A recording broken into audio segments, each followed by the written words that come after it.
До 2018 року окупація Криму переходить у нову фазу. Російська система перетворює півострів на інструмент тиску, ізоляції, демонстрації сили та експериментів без відповідальності. 2018 – це рік, коли наслідки окупації стають відчутними далеко за межами Криму. І водночас рік, коли сам півострів дедалі глибше занурюється у простір страху, контролю і мовчання. Це хроніки окупації. 2018 – 5-й рік життя під Росією.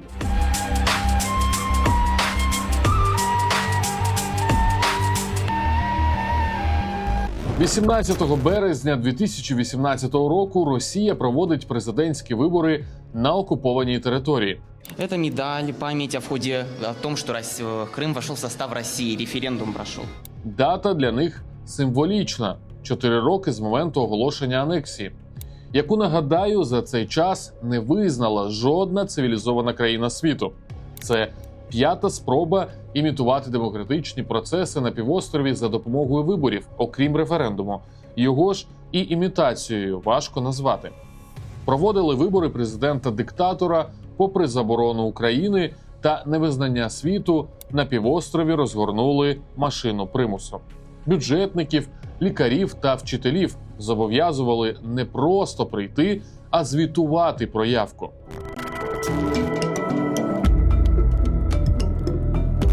За 2 місяці, 15 травня, відкривають автомобільну частину мосту через Керченську протоку. Мосту, що є особистим піар-проєктом Путіна. Тож з його відкриття роблять шоу. Президент країни-окупанта особисто бере участь у церемонії, проїжджаючи мостом за кермом вантажівки. Ці кадри стають центральними у російських новинах і пропагандистських сюжетах. Ця подія для Кремля – це не так про завершення будівництва, як публічна демонстрація того, що Крим з Росією, і це надовго. І вже за кілька років ми отримаємо підтвердження того, що міст насправді мав іншу мету – військову. Та про це у наступних випусках. З моменту відкриття мосту змінюється режим усього регіону Керченської протоки. Посилюється присутність силовиків, вводяться постійні перевірки суден, обмежують навігацію. Прохід через протоку стає непередбачуваним як за часом, так і за правилами. Українські та міжнародні моніторингові організації фіксують десятки випадків затримок цивільних суден без пояснення причин. Огляди тривають годинами, іноді понад добу. Капітани ж повідомляють про тиск і присутність озброєних силовиків на борту. Фактично, з весни 2018 року Керченська протока перестає функціонувати як нейтральний міжнародний шлях, а переходить у режим ручного управління силовими структурами Російської Федерації.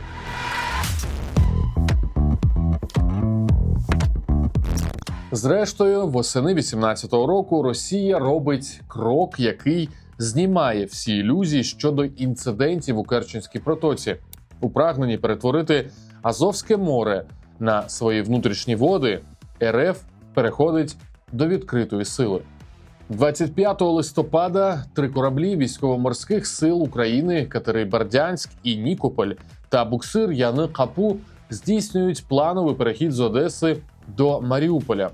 Екіпажі йдуть звичним маршрутом, діють за міжнародними правилами і заздалегідь повідомляють про прохід, проте не отримують жодної відповіді. Натомість російські прикордонні кораблі починають агресивне маневрування. Українські судна переслідують, блокують, змушують змінювати курс.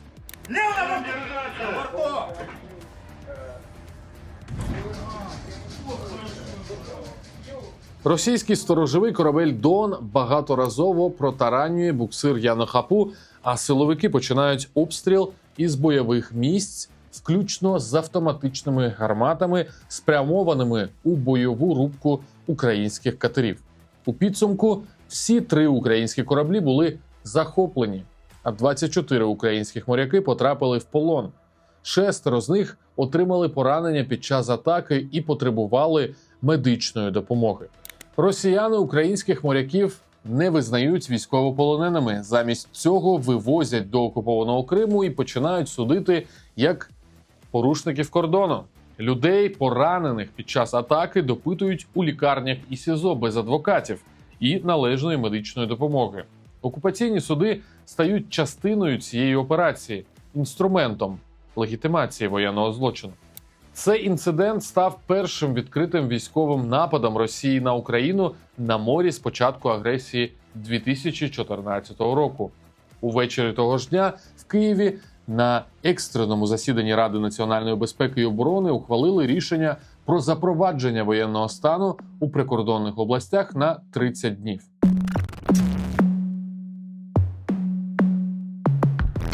Поки Росія демонструвала силу на морі, всередині півострова репресивна машина перейшла в режим конвеєра. У 2018 році кількість кримських політв'язнів стрімко зростає і, за підрахунками правозахисників, перевищує 100 людей. Основним інструментом залишаються масові кримінальні справи за обвинуваченням в участі в організації Хізбут-Тахрір.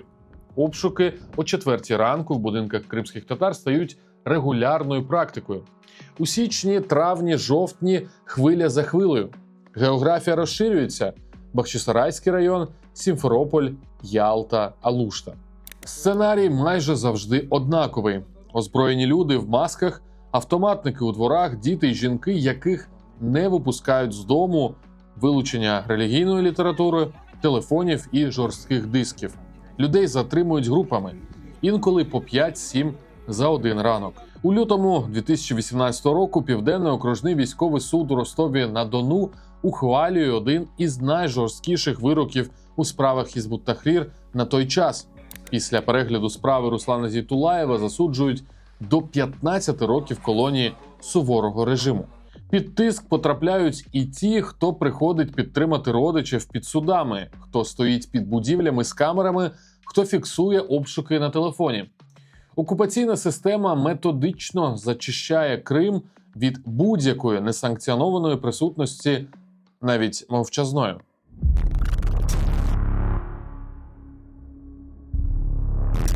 – 14 травня 2018 року, за день до помпезного відкриття Керченського мосту, за 3000 кілометрів від Криму, український режисер Олег Сенцов оголошує безстрокове голодування в колонії суворого режиму «Білий ведмідь» за полярним колом. Його головна вимога – звільнити всіх українських політичних в'язнів, утримуваних у Росії та в окупованому Криму.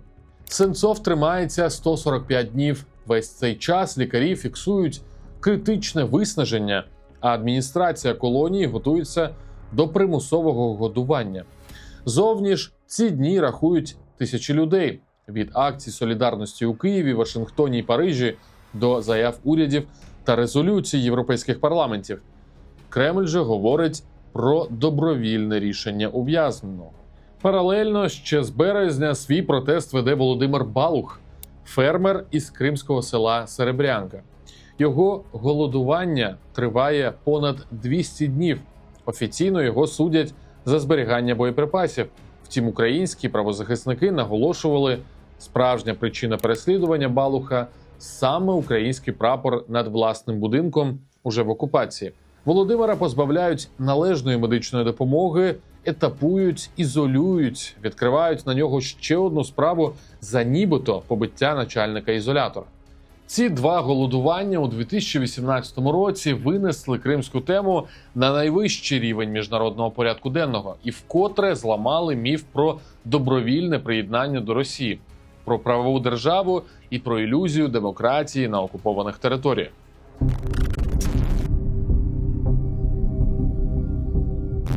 Наприкінці серпня 2018 року північ Криму накриває різкий, їдкий хімічний запах.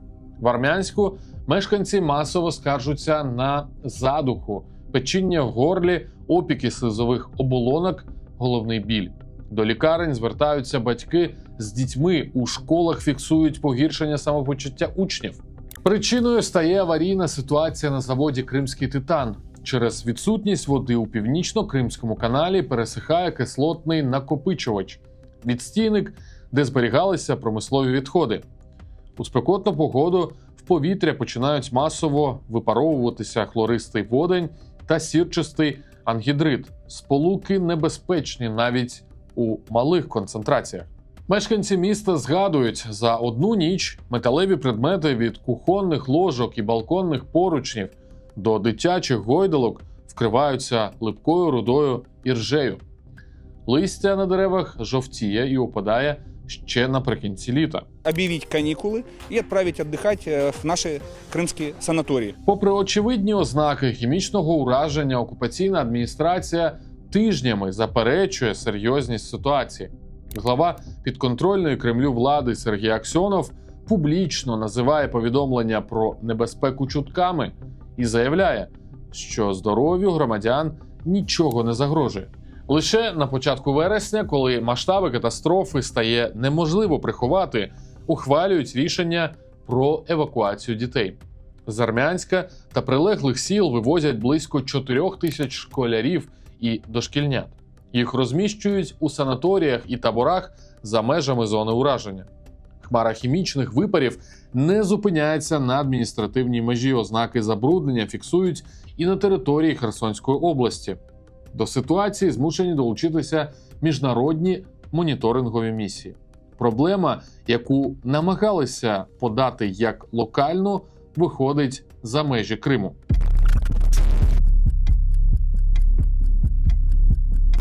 – 17 жовтня 2018 року трагедія стається в Керчі. У політехнічному коледжі лунає вибух, а потім стрілянина.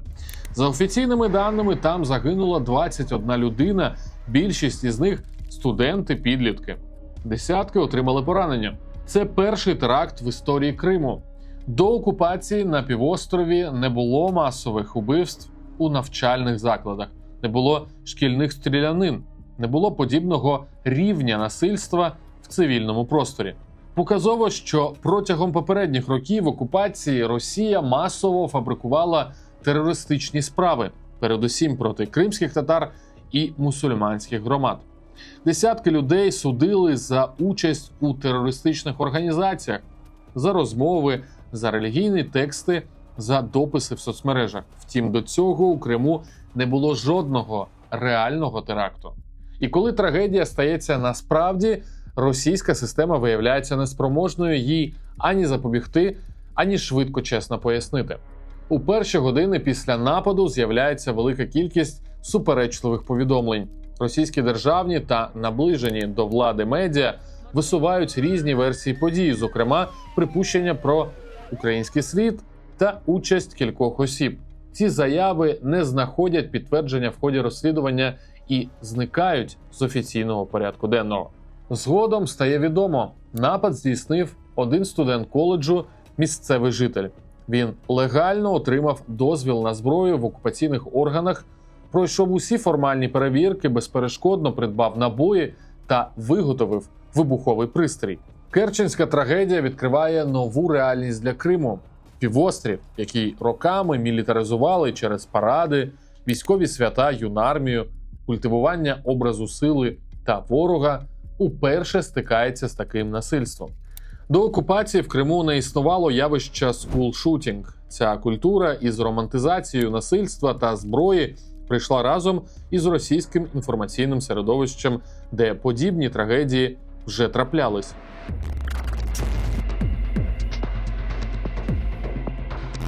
У 2018 році стає остаточно зрозуміло, для окупаційних інфраструктурних проєктів у Криму не існує жодних сакральних обмежень.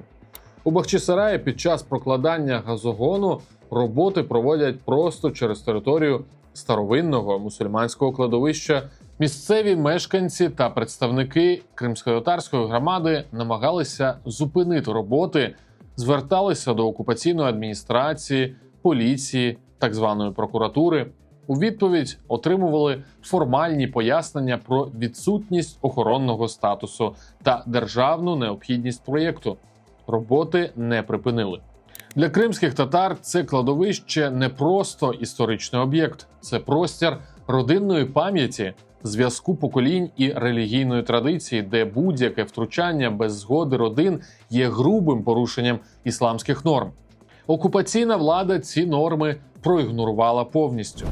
Трубу таки проклали через територію кладовища, навіть без спроб зробити вигляд, що мають повагу до корінного народу та його пращурів, без перепоховання, спроб відновити сакральність тощо.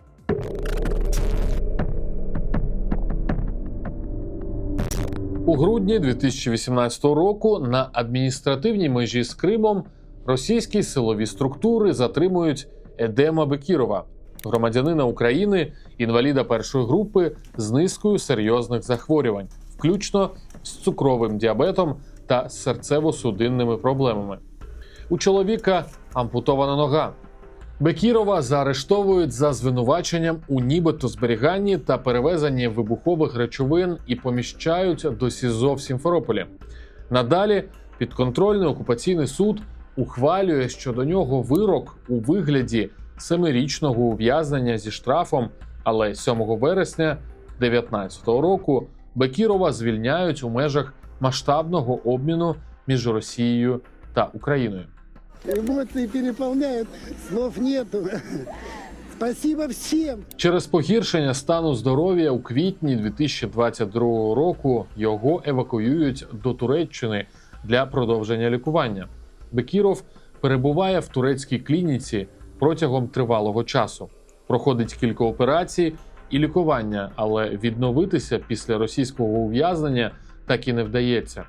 24 листопада 2025 року Едем Бекіров помирає у Стамбулі після тривалої хвороби у віці 64 років.